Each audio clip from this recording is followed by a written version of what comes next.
Assalamualaikum warahmatullahi wabarakatuh. Perkenalkan, saya Etika Nanda Sugandi dari UPBJJ Bandar Lampung dengan NIM 8606111266 jurusan PGSD. Dalam video ini saya akan menjelaskan bagaimana filsafat ilmu mengawasi dan memperkuat eksistensi keilmiahan serta nilai-nilai dalam ilmu pendidikan. Yang kedua, bagaimana pendidikan yang bermakna dan bernilai memperkuat perkembangan filsafat ilmu.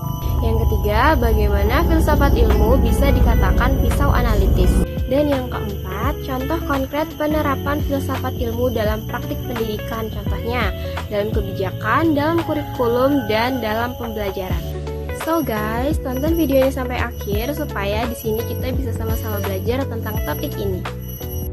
Oke, topik yang pertama, bagaimana sih filsafat ilmu mengawasi dan memperkuat eksistensi keilmiahan dan nilai-nilai dalam ilmu pendidikan. Jadi guys, caranya, filsafat ilmu berperan sebagai landasan yang memastikan ilmu pendidikan tetap ilmiah, bermakna, dan bernilai. Terus, filsafat ilmu itu menghasilkan pertanyaan. Filsafat ilmu mempertanyakan apakah ilmu pendidikan benar-benar layak disebut sebagai ilmu pendidikan, serta menjaga pendidikan agar tidak sekedar praktik rutinitas tetapi juga didasari dengan dasar yang kuat dan valid. Yang kedua, bagaimana pendidikan yang bermakna dan bernilai memperkuat perkembangan filsafat ilmu. Nah, jadi hubungan antara filsafat ilmu dan pendidikan ini bersifat timbal balik atau bisa juga disebut saling mendukung. Nah, pendidikan yang berkualitas menghasilkan penalaran kritis yang mengembangkan dan memperkaya filsafat ilmu. Jadi, praktik pendidikan yang bermakna itu menghasilkan pertanyaan baru yang mendorong para filsuf untuk berpikir lebih dalam. Misalnya, apa hakikat pengetahuan yang layak diajarkan atau bagaimana manusia benar-benar belajar? Yang ketiga, bagaimana filsafat ilmu bisa dikatakan sebagai pisau analitis?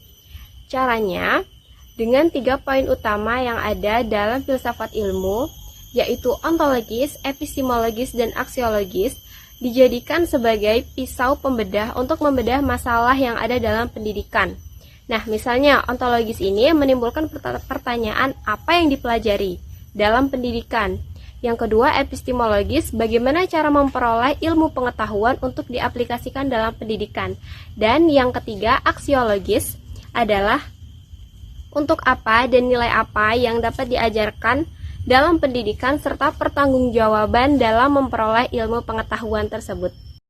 Nah, yang terakhir, yang keempat, bagaimana contoh konkret penerapan filsafat ilmu dalam praktik pendidikan, misalnya dalam kebijakan, dalam kurikulum, dan juga dalam pembelajaran. Oke, kita bedah satu-satu ya, penjelasan secara sederhananya. Yang pertama, di dalam kebijakan. Nah, jadi filsafat ilmu itu dijadikan dasar filosofis dalam pembentukan undang-undang pendidikan atau dasar penetapan standar kompetisi bagi peserta didik dan pendidik di dalam dunia pendidikan. Sedangkan dalam kurikulum, filsafat ilmu itu membantu memilih materi pendidikan berdasarkan nilai dan tujuan atau hakikat ilmu apa yang diajarkan.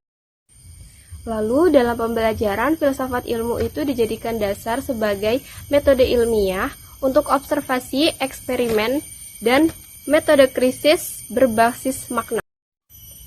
Nah, jadi kesimpulannya, antara ilmu pendidikan dan filsafat ilmu ini saling berkaitan dan saling menopang satu sama lain. Jadi, filsafat ilmu itu memberi arahan di dalam dunia pendidikan, sedangkan pendidikan itu memberikan hidup bagi filsafat ilmu. Oke teman-teman, penjelasan dari saya tentang topik hubungan antara filsafat ilmu dan ilmu pendidikan sudah selesai. Semoga topik yang saya bahas tadi dapat membantu teman-teman untuk memahami definisi dan hubungan antara ilmu pendidikan dan filsafat ilmu. Oke, sekian penjelasan dari saya. Saya Etika Nanda Sugandi mengucapkan terima kasih untuk teman-teman yang sudah menonton dan kepada tutor pembimbing saya. Saya akhiri, wassalamualaikum warahmatullahi wabarakatuh.